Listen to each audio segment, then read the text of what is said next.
जय हिंद दोस्तों, कैसे हैं आप लोग। उम्मीद है अच्छे होंगे और अच्छे से तैयारी भी कर रहे होंगे।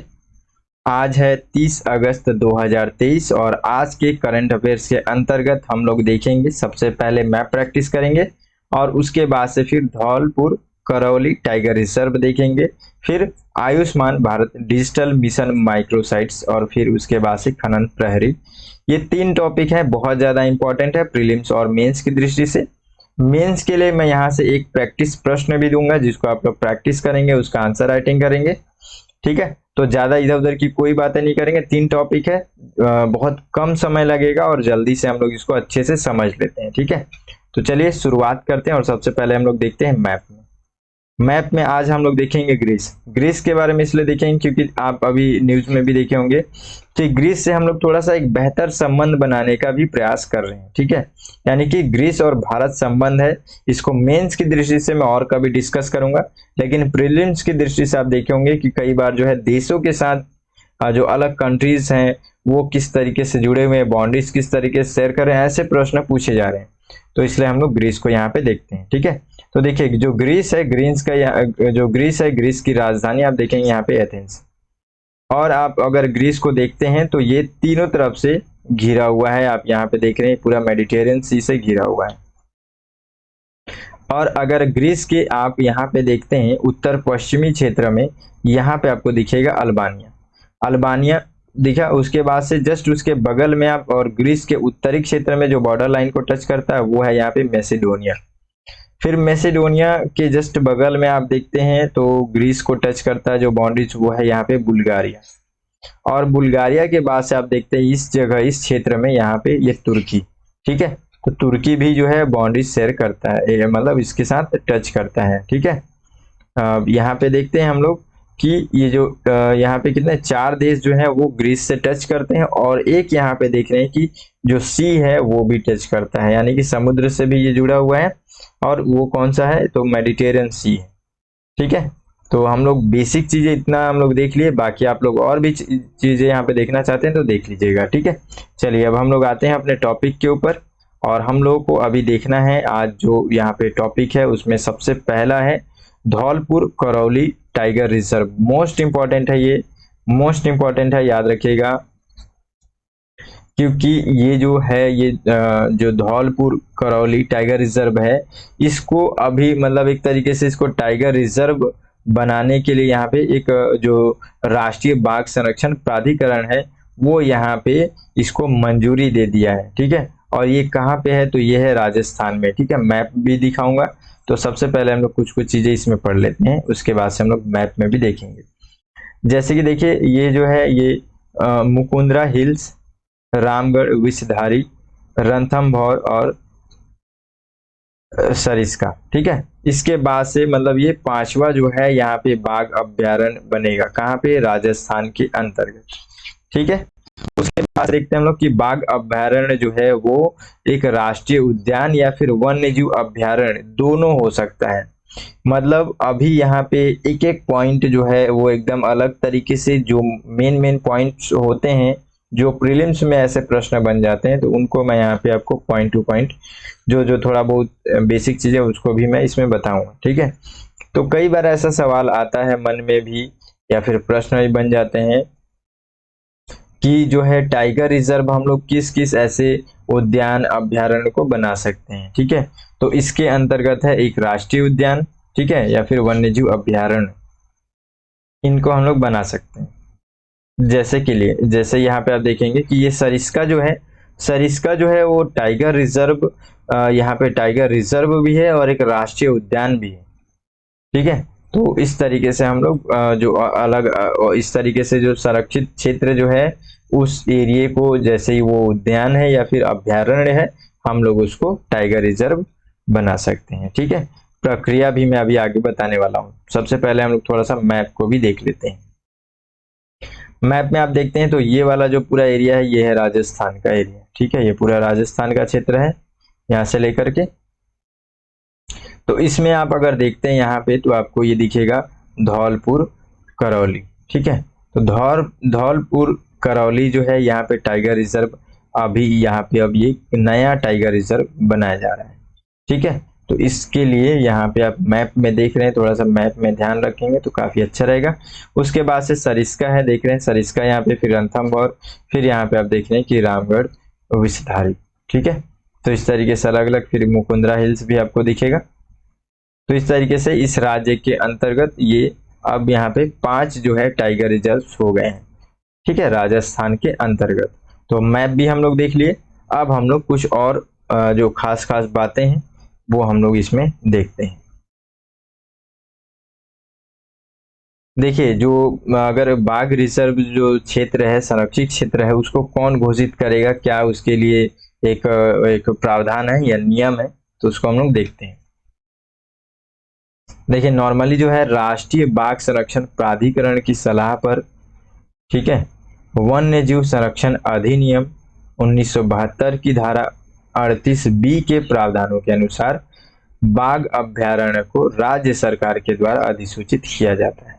ठीक है, हम लोग अब इसको नॉर्मली आप तो समझ ही गए हैं, मैं एक बार और समझा देता हूँ कि जो राज्य सरकारें होती हैं, अगर उनको समझ में आ रहा है कि कोई ऐसा क्षेत्र है जिसको हम लोग को बाघ आरक्षित क्षेत्र घोषित करना है, फिर अगर ये राज्य सरकार इस चीज के लिए सहमत हो जाती है अपने में विचार से कि यहाँ पे इस क्षेत्र को हम लोग को बाघ संरक्षित क्षेत्र घोषित करना है, तो ये जो है ये राज्य सरकार जो है वो फिर जाती है राष्ट्रीय बाघ संरक्षण प्राधिकरण से सलाह लेने के लिए।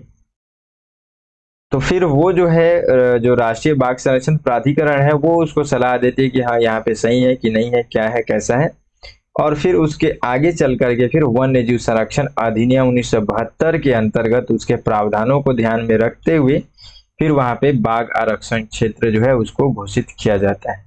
ठीक है, बाघ आरक्षण क्षेत्र का मतलब क्या हुआ, यहाँ पे आपको चित्र में दिख रहे हैं, बड़ी बिल्लियों के नाम से भी इनको जाना जाता है। ठीक है, तो ये चीज आपको क्लियर यहाँ पे समझ में आ गया कि जो अगर किसी क्षेत्र को बाघ आरक्षित क्षेत्र अगर घोषित करना है तो हम लोग को उसके लिए क्या प्रक्रिया है। ठीक है, नॉर्मल एकदम बेसिक टू द पॉइंट में इतना समझ में आ गया।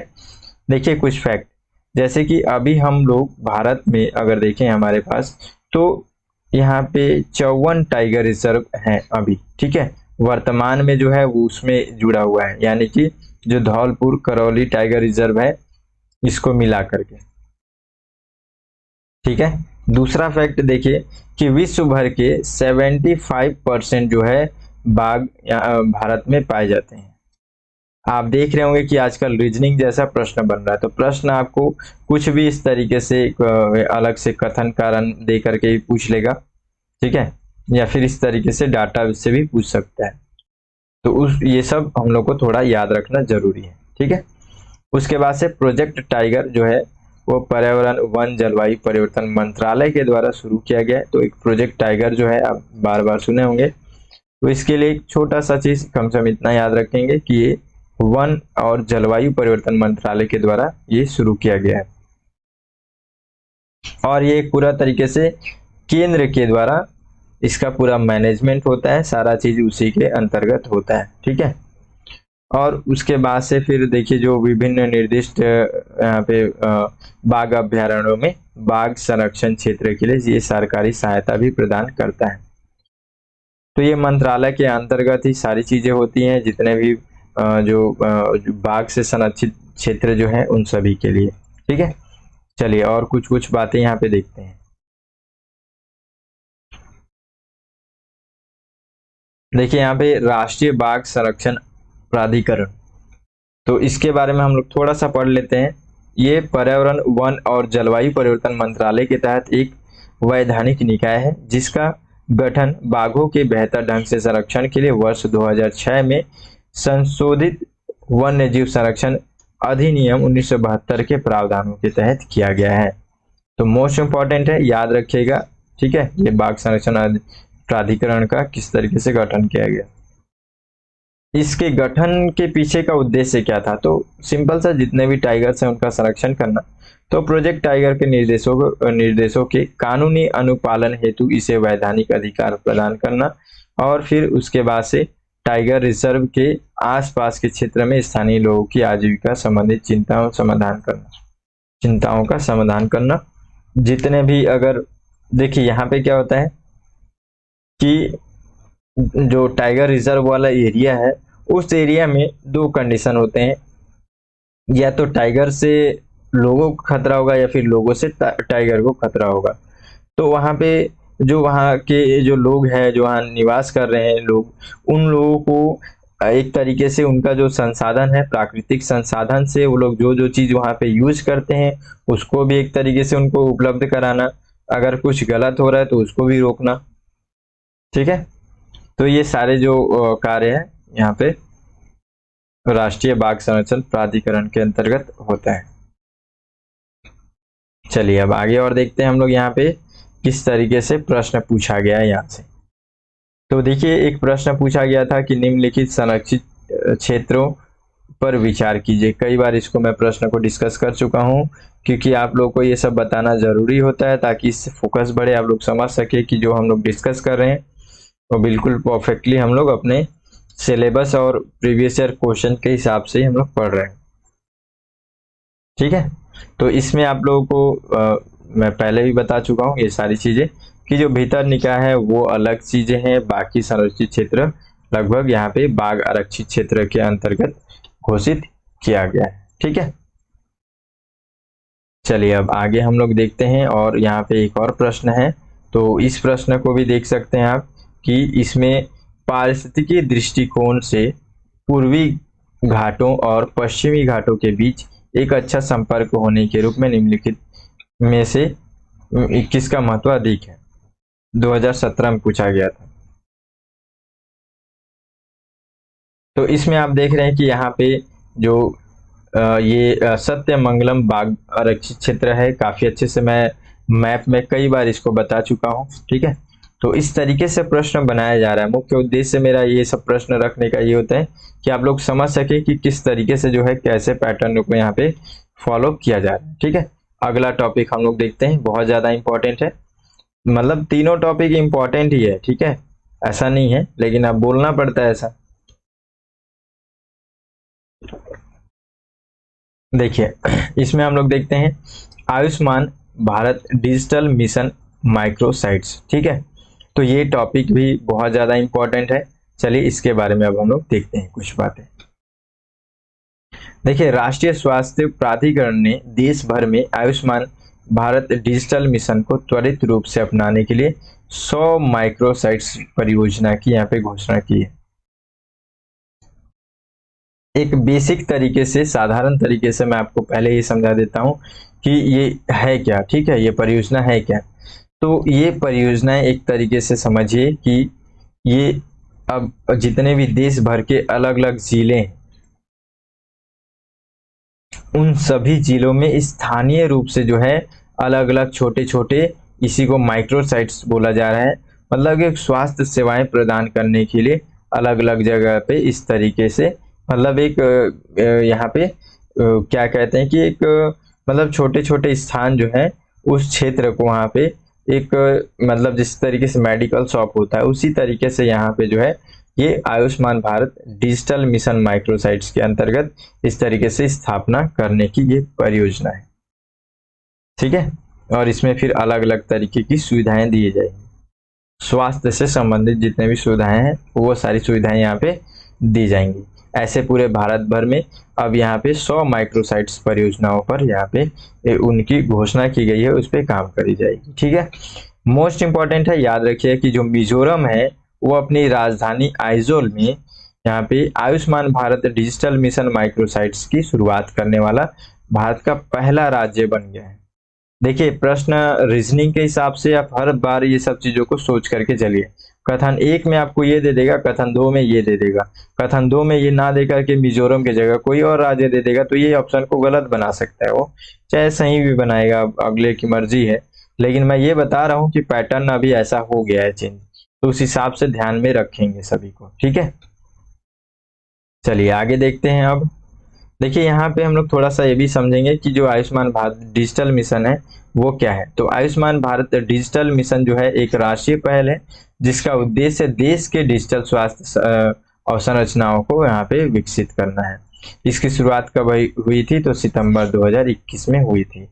आयुष्मान भारत भारत की एक प्रमुख यहाँ पे योजना है, जिसके यहाँ पे यूनिवर्सल हेल्थ कवरेज के लक्ष्य को प्राप्त करने के लिए राष्ट्रीय स्वास्थ्य नीति 2017 की सिफारिश के अनुसार इसको लॉन्च किया गया था। ठीक है, अब आगे हम लोग देखते हैं और कुछ खास बातें।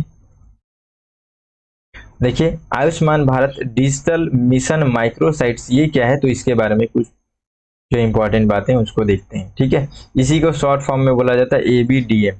ठीक है, तो ABDM माइक्रोसाइट्स जो है यहाँ पे एक परिभाषित भौगोलिक क्षेत्र है जहां छोटे और मध्य स्तर पर निजी स्वास्थ्य सेवाएं प्रदाताओं तक यहाँ पे पहुंच के केंद्रित मतलब एक प्रयास किए जाएंगे। वहां तक पहुंच के लिए जो मैं आपको पहले समझाया था कि एक छोटे छोटे जगह पर जो है स्वास्थ्य सेवाएं प्रदान करने के लिए उस जगह पर उस एरिया को थोड़ा सा उस तरीके से मतलब एक डेवलप करेंगे उस क्षेत्र में। ठीक है, उस जगह पर जो है स्वास्थ्य सेवाएं उपलब्ध कराएंगे।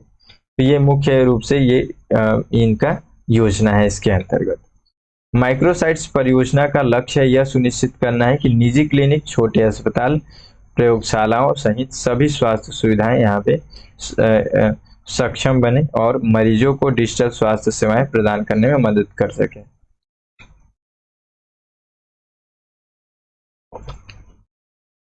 चलिए आगे देखते हैं इसका कार्यान्वयन कैसे किया जाएगा। तो राज्य मिशन निदेशक भी इसमें होंगे, इनके द्वारा इसका पूरा मैनेजमेंट किया जाएगा।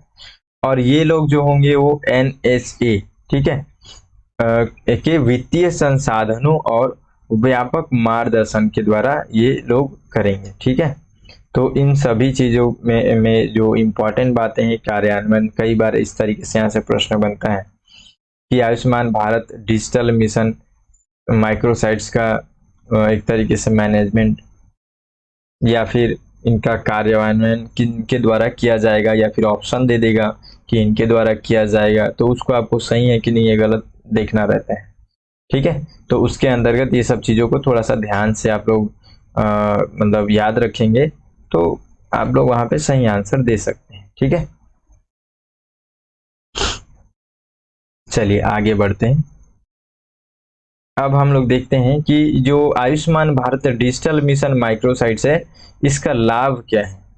ठीक है, तो लाभ के अंतर्गत मरीज इन सुविधाओं का ऑनलाइन अपॉइंटमेंट, ई प्रिस्क्रिप्शन, ई रिपोर्ट, ई बिल, ई सहमति, ई रेफरल, ई फीडबैक जैसी डिजिटल सेवाओं से लाभ उठा सकते हैं।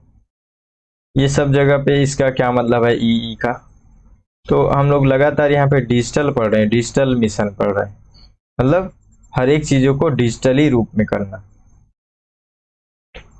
ठीक है, जो भी मरीज यानी कि जो भी स्वास्थ्य सेवाएं जो कि डिजिटल रूप में अगर सक्षम है तो उस चीज को हम लोग डिजिटली करने का यहाँ प्रयास करेंगे। ठीक है, पहला इसमें ये हमारे को लाभ है इस योजना के साथ। उसके बाद से सक्षम सुविधाओं के माध्यम से सृजित लोगों के स्वास्थ्य रिकॉर्ड को उनके आयुष्मान भारत स्वास्थ्य खातों से निर्बाध रूप से यहाँ पे जोड़ा जा सकता है। फिर उसके अलावा जो है किसी भी यहाँ पे ABDM सक्षम व्यक्तिगत स्वास्थ्य रिकॉर्ड एप्लीकेशन के माध्यम से प्राप्त ये रिकॉर्ड मोबाइल उपकरणों पर सुगमता से साझा करने योग्य है, जिससे यह सुनिश्चित होता है कि मरीज आसानी से अपनी स्वास्थ्य जानकारी ग्रहण करने में सक्षम होंगे। ठीक है, तो जितना भी अगर उनको अपना खुद स्वास्थ्य की जानकारी लेनी है तो वो लोग खुद अपने मोबाइल से ही सारी चीज़ों को और एप्लीकेशन के थ्रू उन सभी चीज़ों को जानकारी प्राप्त कर सकते हैं। ये सारी सुविधाएं इसमें मिलेंगी।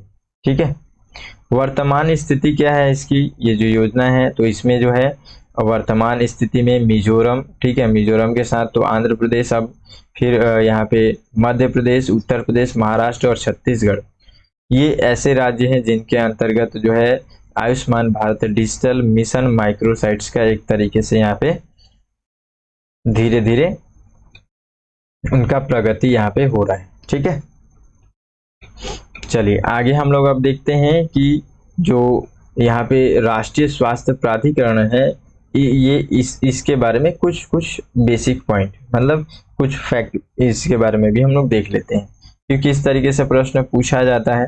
ठीक है, ऑप्शन में अलग अलग तरीके से हम लोग को इसको भी देखना है।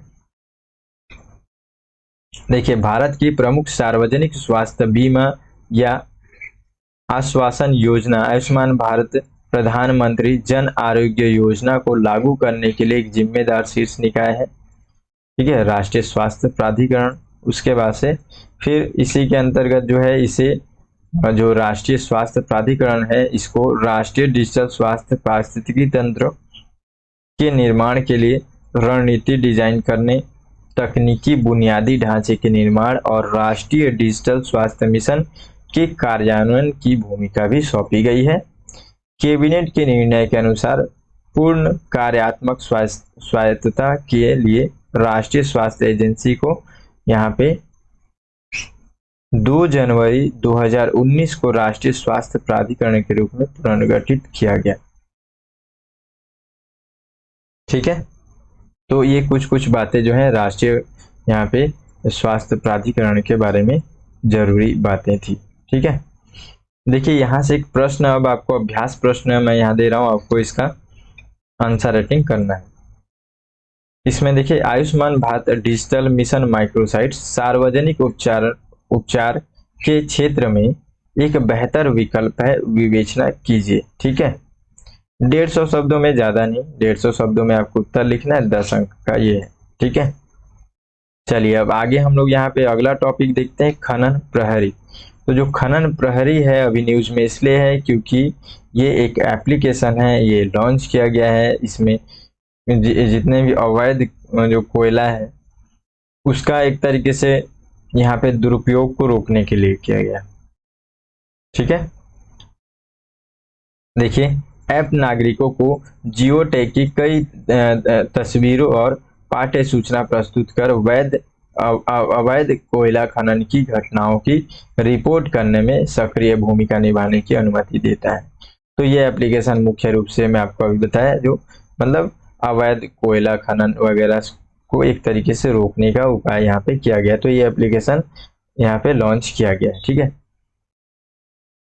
ये कोयला खदान निगरानी और प्रबंधन प्रणाली नामक संबंधित वेब पोर्टल को यहाँ पे Bhaskaracharya institute of space application and geo informatics Gandhinagar एवं central mine planning and design institute Ranchi के सहयोग से विकसित किया गया है।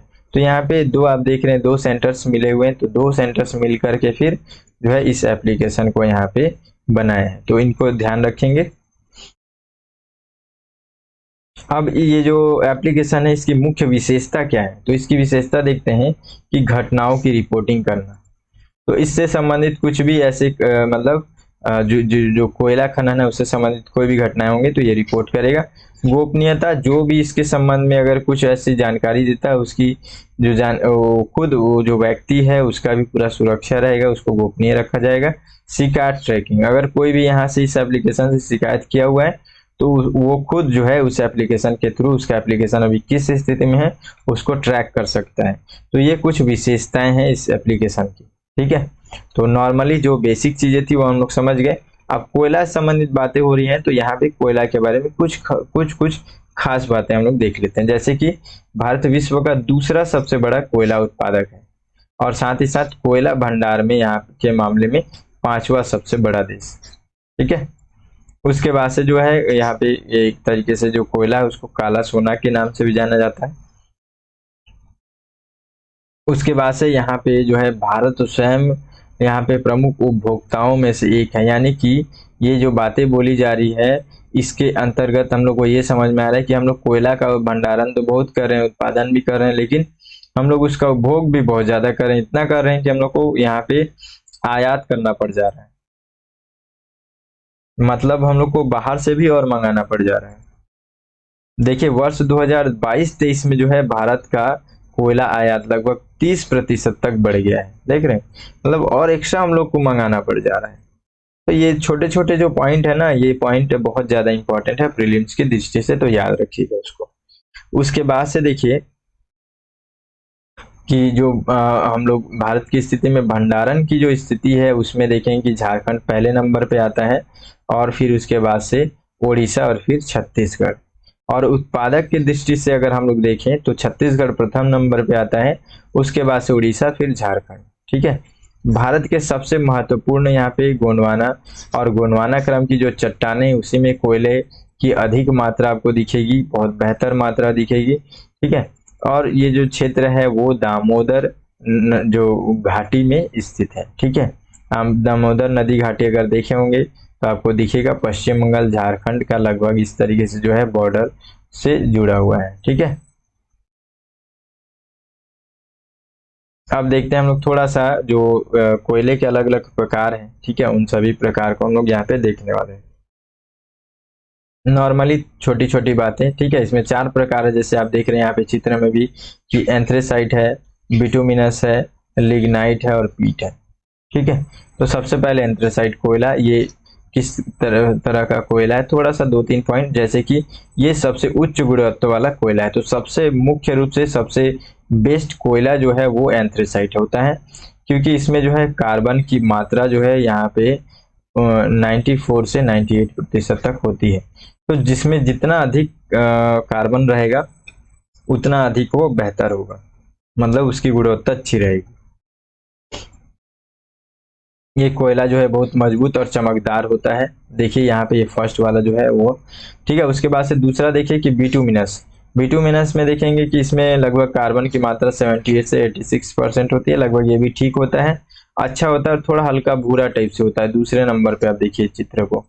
ठीक है। तो इसमें इस तरीके से इसका जो संरचना है वो होता है। उसके बाद से आप देखेंगे कि इसका उपयोग जो है भाप विद्युत संचालित ऊर्जा इंजनों के रूप में इसको करते हैं। फिर यहाँ पे इसका कोक का भी निर्माण इसी से करते हैं। ठीक है। उसके बाद से देखिए लिग्नाइट। लिग्नाइट कोयला जो है वो कोयला जो है भूरे रंग का होता है, और ये स्वास्थ्य के लिए भी काफी हानिकारक होता है। इसमें लगभग कार्बन की मात्रा 28 से 20% तक होती है। ठीक है। और इसका उपयोग जो है ऊर्जा यहाँ पे विद्युत ऊर्जा उत्पन्न करने के लिए किया जाता है। फिर पीट जो है वो अंतिम जो है सबसे ज्यादा एक तरीके से खराब तरीके का कोयला होता है, स्वास्थ्य के लिए भी काफी हानिकारक होता है। तो ये कोयले के निर्माण से पहले की अवस्था होती है, उसको हम लोग यहाँ पे पीट कोयला कहते हैं।